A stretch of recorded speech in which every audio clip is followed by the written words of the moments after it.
Hi, today we have to make a new rear brake line that goes on the rear of the shop truck because the old one has holes in it in two places and they didn't seem to really appear, and I checked it Friday, and of course today we pulled it up the shop. I gotta bleed them out with an assistant, and noticed when we pulled the cap for the reservoir that low brake fluid. That pretty much always means a leak.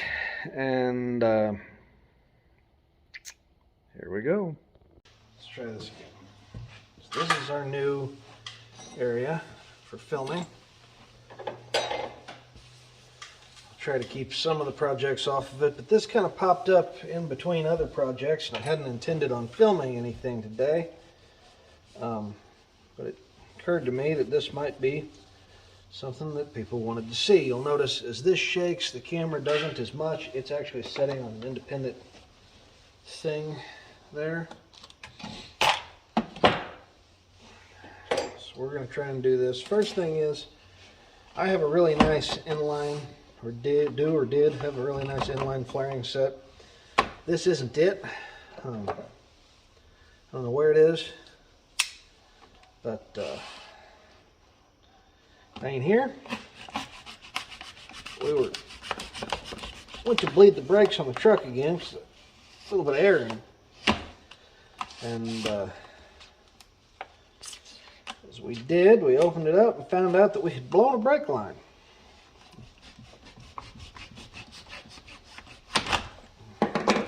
So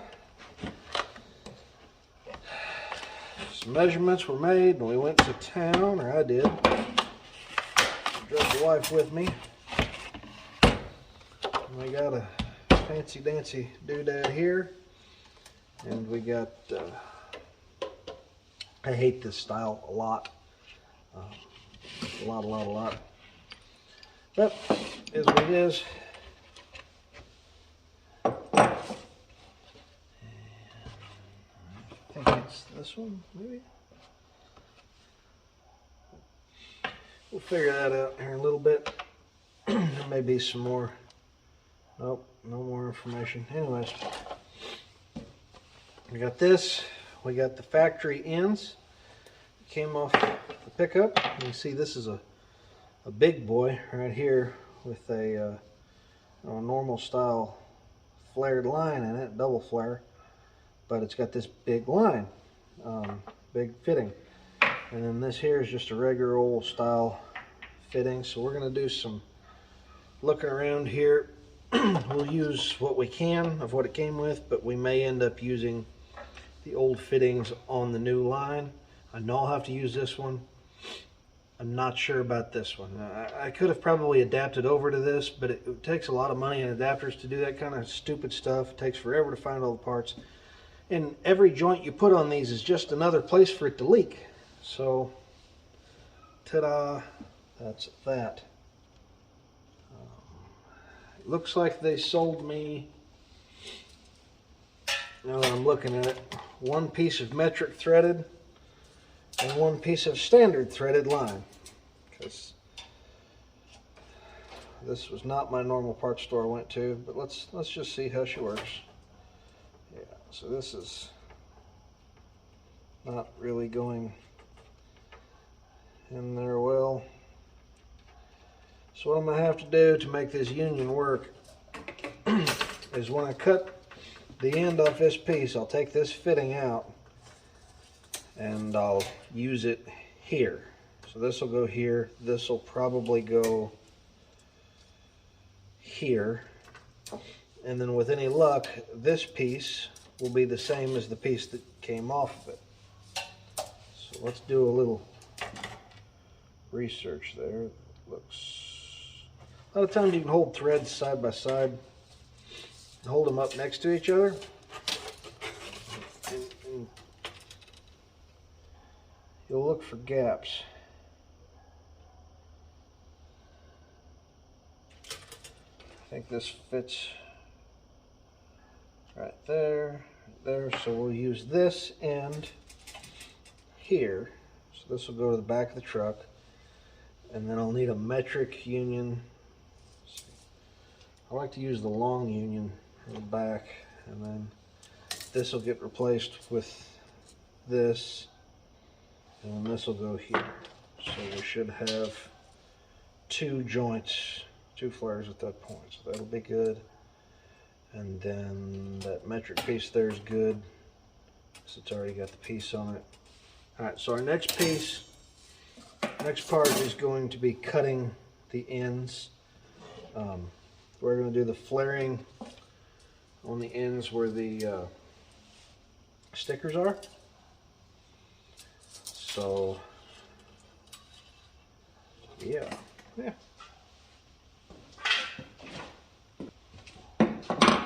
All right. So we know we're reusing this one. So getting this apart is probably going to be less fun than what we really want it to be. It'd be really handy if I brought some more pliers or something with me.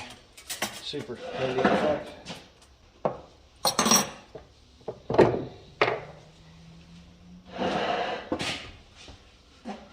Okay, so it's hard to hold this kind of thing here,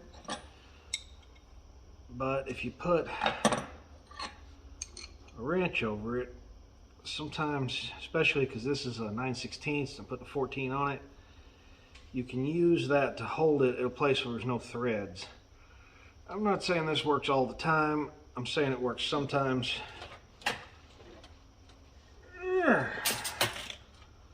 Okay, so that's pretty much straight. I doubt this is going to spin, but we'll see if it does. Nope, not so much. Okay, so we really don't want to hurt the seat in here, but this back part is pretty much fair game. Now the best way to cut line in this way, where it's really sharp, is with a pair of side cutters. But the best way to cut the line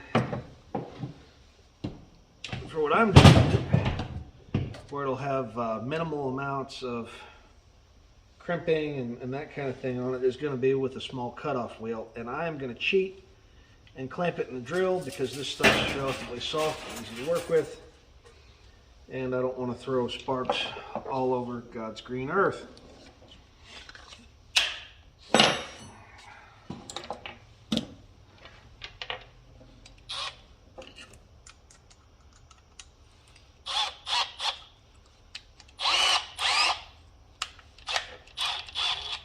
If you're wondering why more people don't do this in this way, is that one, it's hard on pretty much everything you can imagine. It's hard on the wheel because there's a lot of, being dropped and moved around and sitting on it like that. It's hard on the drill because you're pretty much no load running the drill. It takes longer. It throws spark in inconvenient places. It's something I do for convenience, not for longevity. So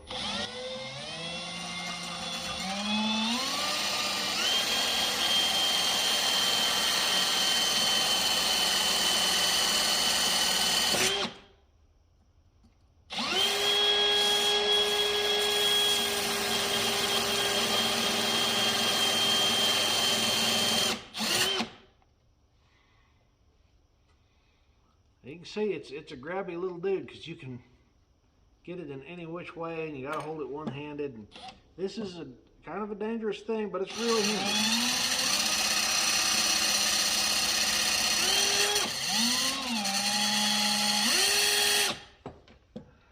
Especially if you got a little gap there in the table.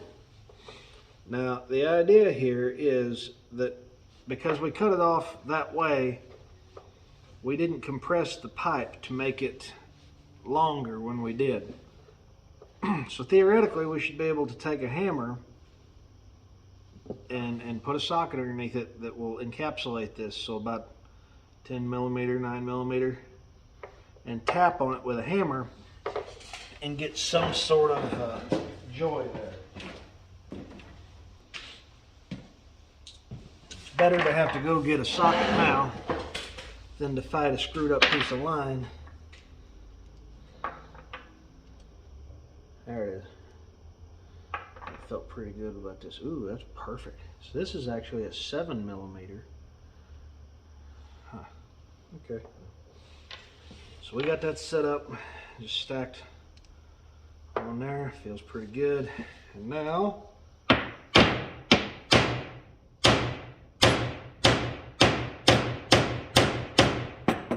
did it move? Not really, but it did mushroom out a little bit, so that's fun. So now we got to move to another path. What can we do here to make this functional?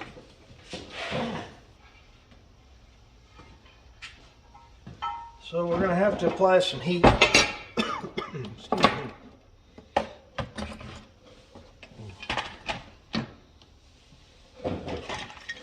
We'll see if we can do one other little trick while we're at it. It's just a big piece of aluminum that is works very well absorbing heat, distributing it throughout the piece of it.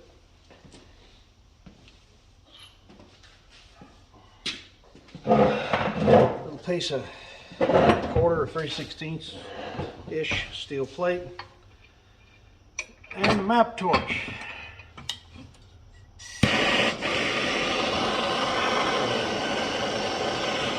At this point, we're just trying to heat her up.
You saw the bubbles there as it's pulling the wax down in it. And how red hot it got. I want to try and grab this by the just by the edges, not by the threads.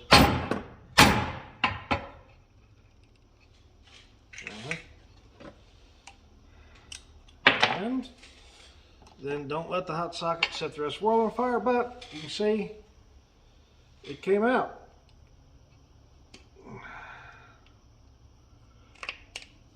Maybe he's in the process of, but nonetheless, that's yeah, it's still flared a little bit out here, but you can see what we were dealing with there. So we'll just actually take that little grinder to it here in a second, and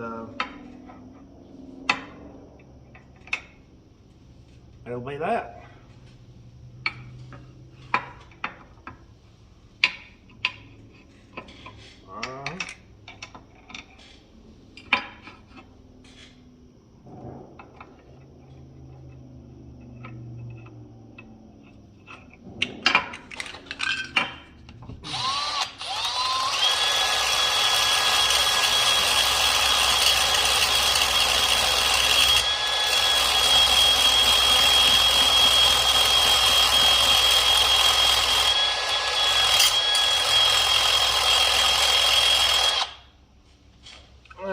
Up. That's still hot. Did not mean to touch that.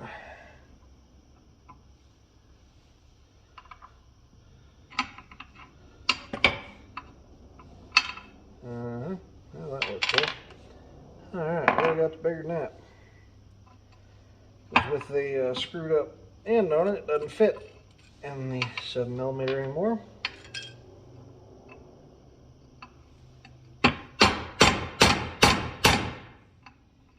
This will probably swell it a little bit, but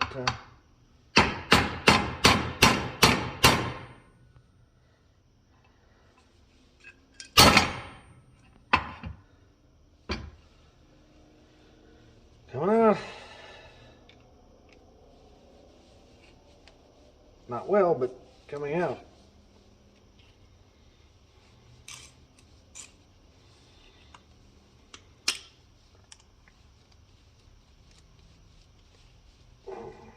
Come on, you.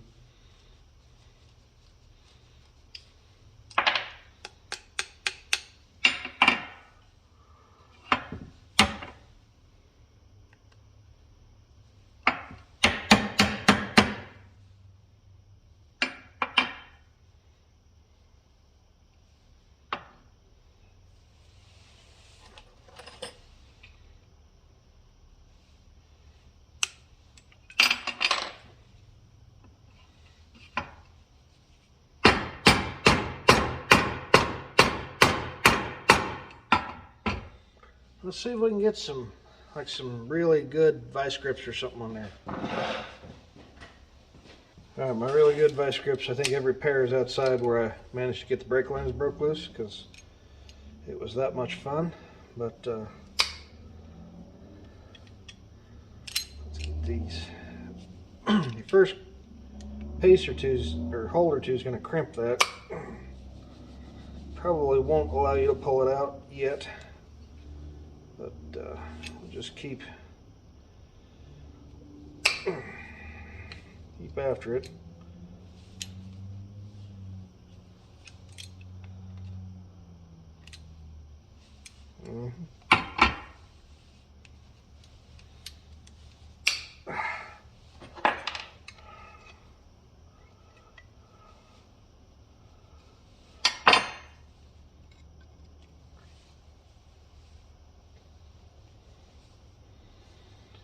So you can see that's not working out real well. Our next step that we can do is actually run a drill bit off in there a little bit. You can see how it's chipping and becoming dangerous at this point. And that doesn't help anything either, I'm sure. So I'm going to go get a drill bit. Be back. This paraffin makes an excellent lubricant for many applications, but especially for getting bolts loose. And crayons work good for it too.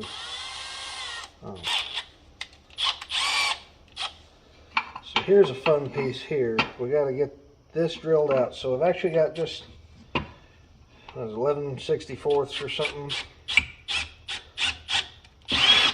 It's just one size off of what I really need. So hopefully it'll just leave me with a thin wall of piping in there, tubing.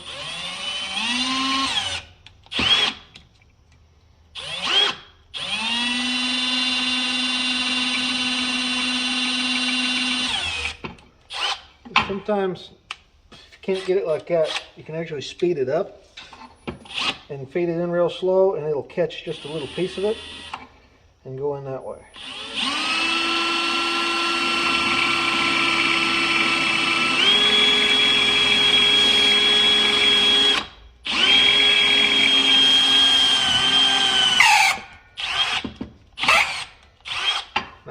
got a little hole drilled in it.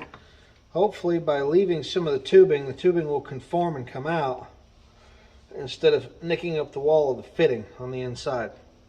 At least that's the idea. That's not what's going on here.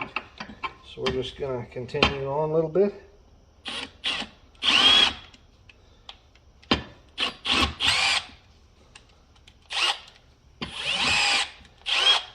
Now if we look here, there's a thicker ring than what it should be. That's from us beating on it. So we're going to have to step up a size or two from this. This is 3/8 line, or excuse me, 3/16 line. That should be 3/16, and this should be 13/64,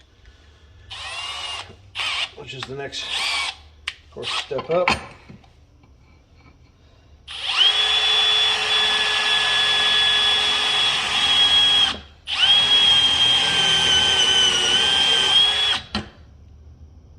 That's looking better.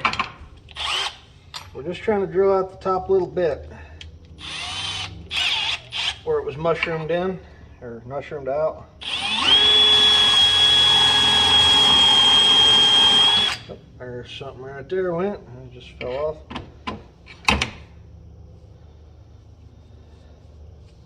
Aha! So our seat's still in good shape. Our threads are in good shape. This is less than optimal, but it works. So that's good there, and that's the only fitting we needed to rescue, so we can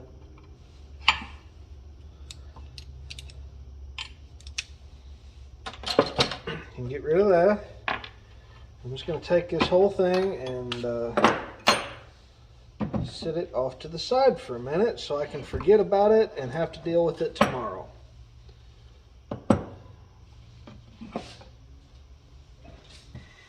Alright, next on is this.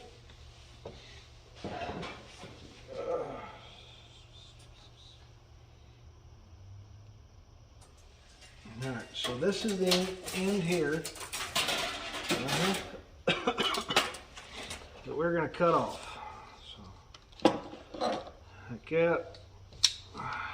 And then, actually I like to use a razor blade for this because sharper, which usually means more controlled and all that jazz, but I don't have one sitting here, so we will make do. So again, this is just a standard double flare. Sounds easy, can be easy, but is sometimes difficult. I'm gonna cut fairly close to this, so it's not to lose any more line than we just have to.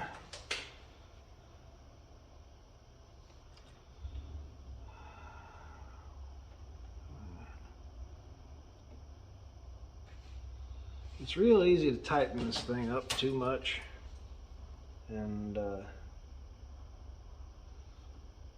have your tubing get kind of mushroomed out when you're working with this nickel copper tubing, because it is so soft.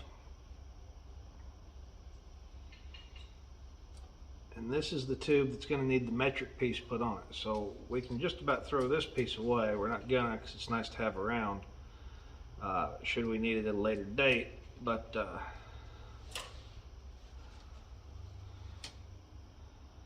better to take a whole bunch of turns on this stuff than it is to try and get it off in like just as fast as you possibly can.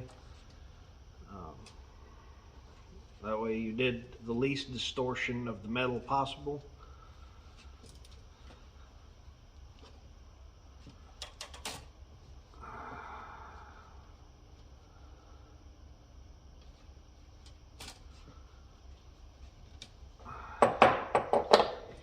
Pull this off, place it over here, and then get one of the fittings off this other line.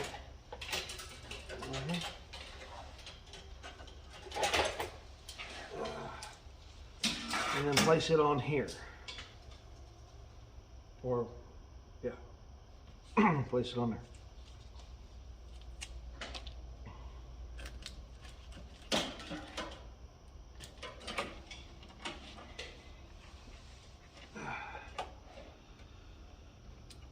Here we can see that. I really wanted to use the tool that I guess I still own for this, because it makes everything super easy, and I wasn't going to make video on it, but I guess if I don't have the fancy tool, then maybe just having the Vato Zone Special here would make a better video. You can see that it's got a set of rollers on the top that spreads out the load, and then it's got a cutting wheel on the bottom. For those of you with really close eyes, really good eyes, will see at some point in time that my cutting wheel has a chip in it. These are replaceable, but to be honest with you, got a big one that works really well, and got a relatively new wheel in it and everything, and this one has worked so well I just never replaced it. And I always thought about buying, they got these ones that kind of slide over and you ratchet them, and they're supposed to work really good, but I never bought any. I've been meaning to, but never did.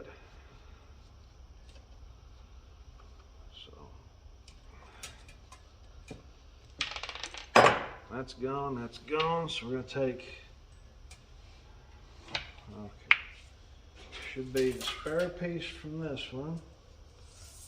That's standard, so we need the spare piece from this one.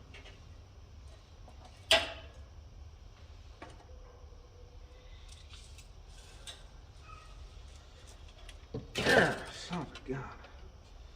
Spare piece from that one goes on here. And then this piece is going to go on here. Now, why we're not sliding it back on, we're going to take a little drill bit. It's the wrong size, and we're going to blow some of the debris out and just clean it up just a smidge. It doesn't have to be perfect by any means, but it does need to go back on there and be relatively clean. Now, I don't think I have a regular one, but I do have a pocket knife that I beat the living snot out of. So just kind of run something in there, get the crud out of it. They make deburring tools just for this stuff. Goes with the inner and outer.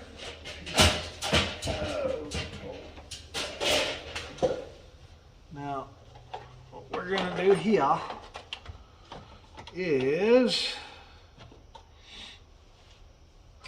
attempt to make some flares. It's one of the reasons we chose this spot, because there's a crack in there, and I was hoping I could kind of show you. Well, I'll show you from the top. That won't work either. Anyway. Sorry, there's stuff everywhere. Trash.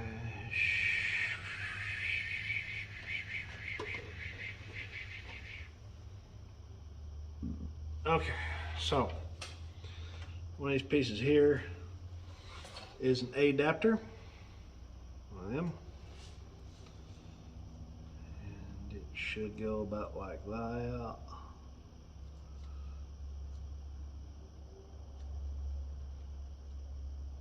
Figure out, it just doesn't seem right. I haven't used one of these that wasn't marked in forever. Hell, I haven't used this style in probably 5 or 6 years. Is it even marked? No. Alright, that seems to be too big, so it must be this little one. Alright, so there's steps on this thing, and that first step is how long your tubing needs to stick out of what they call, I guess it's an anvil, I guess. So if you're looking at it from that point of view, you would slide back in like that. Hope that makes sense. And then just tighten these, and that's actually what this adjustable wrench is for. You used to see them that had a hinge on one end and then like a wing nut right there, but that's been several years since used these. A lot of them had just a little bar going through it, like this was a bolt and it had a little bar that you could.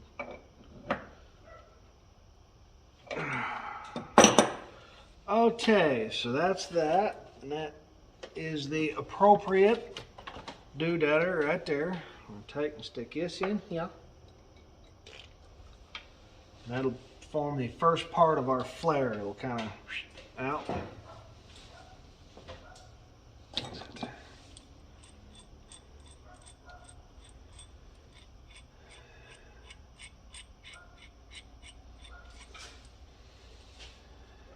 So this goes over the bar or anvil or whatever it is, like that. This goes there, and this goes on top of it. Now this is one of those things, I remember you can screw up. So one of the reasons we use tubing cutters, we get a nice square cut. But you can misadjust this thing and not get a nice square cut. Well, I guess just starting it where it's not square is enough to screw up a flare. And there's been a lot of flares screwed up with this style of tool. And if I ain't careful, there'll be at least a few more tonight in this very shop. Now, you keep your eye on this back side, because if it's moving, you'll see the scrape marks. That means you didn't get enough meat in there because it pushed it out. Alright, so that's butted up right there. And then your next step, see how it's kind of bubbled? Maybe you can, maybe you can't. So let's get. All right. See how it's kind of bubbled? Then you just take this, and that's your flare. That sets your angle of your flare. And now that you've folded that in on itself, you'll have a double-walled flare, which is beneficial because the single-walled flares tend to crack. A lot of people just clamp this in and throw that in there. And without the metal being bent over to form two walls, they can crack under pressure and fail, and that's no bueno.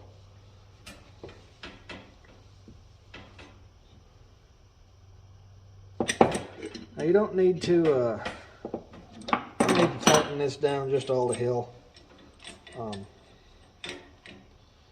you can do some damage that way. Come on now, get off there. You can easily get stuff off kilter. I think that's going to be good enough for what we're doing. Feel relatively confident in that. We will find out when we install them, but get the idea. Go ahead and do this side.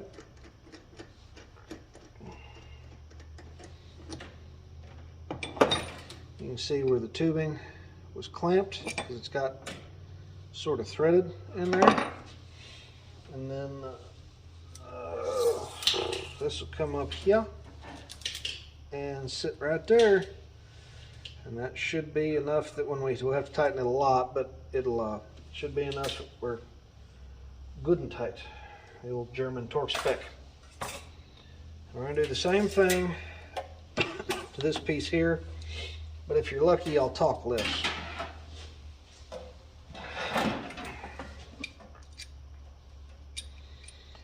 I'm not sure anybody really wants to listen to me talk about this garb, but you're gonna hear it if you're on this channel.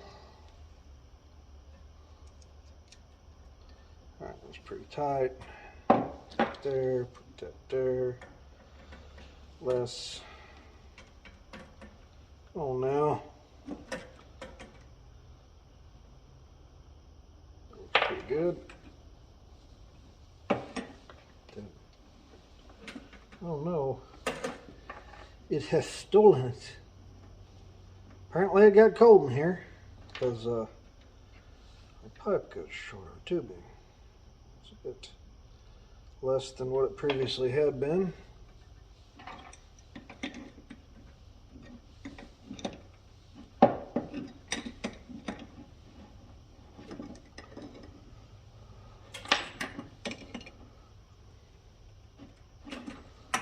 Alright, double checking that. Damn close. This goes here. This goes there.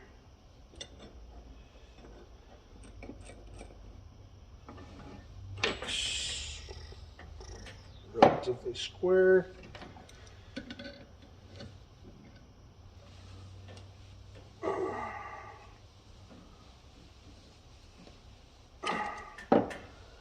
Check the back side of it. I don't see where it has moved. Now this, I know this looks fairly easy. A lot of it's just this nickel copper pipe tubing. Good. Beginning there. Nickel copper stuff is just way easier to work with, and it'll never rust. And it's, man, you talk about good stuff. I'm sure there are applications for, you know, plumbing or heat bearing or something that it's not great stuff and you need the steel tubing. And I think the last steel hydraulic line I made for a lift, I used steel instead of substituting this. But, boy, that's pretty good stuff. So, used to, and people talk with a lot of frustration about making flares, they're talking about usually doing it on a steel line, which is a pain in the rump. This, not so much. It's not the most fun I've ever had, but it's not the worst thing I've ever done either. So you see, brand new double flare. And then this will be fed in. These pieces will meet in the middle, like a 90s country song.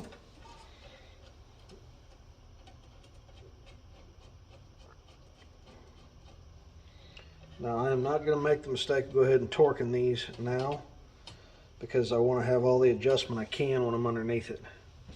I am going to double check and make sure that this doesn't hit the gas tank, but it would be easier when I was laying underneath it to put this piece up and sort of routed, or maybe this piece up and sort of routed, and then tighten this.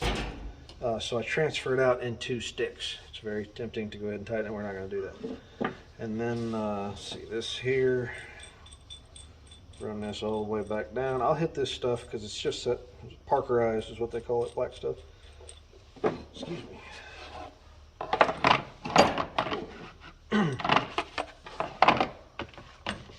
And it rusts easy, but it also absorbs oil pretty easy. So I'll just go through and hit the whole thing with a light spray of penetrating oil or PB Blaster, whatever it is we're using today, and then set this in the toolbox with the rest of the brake related stuff where the old one should be, but it's not.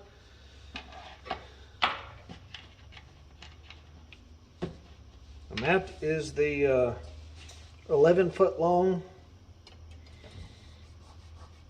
piece of brake line for our 91 Dodge. Thanks for watching, folks, and appreciate it.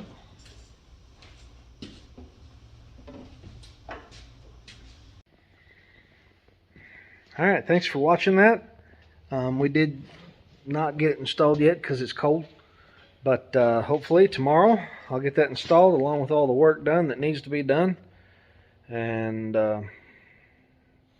be that. Thanks for watching, folks, and please feel free to subscribe, or please subscribe, or I would like to have more subscribers.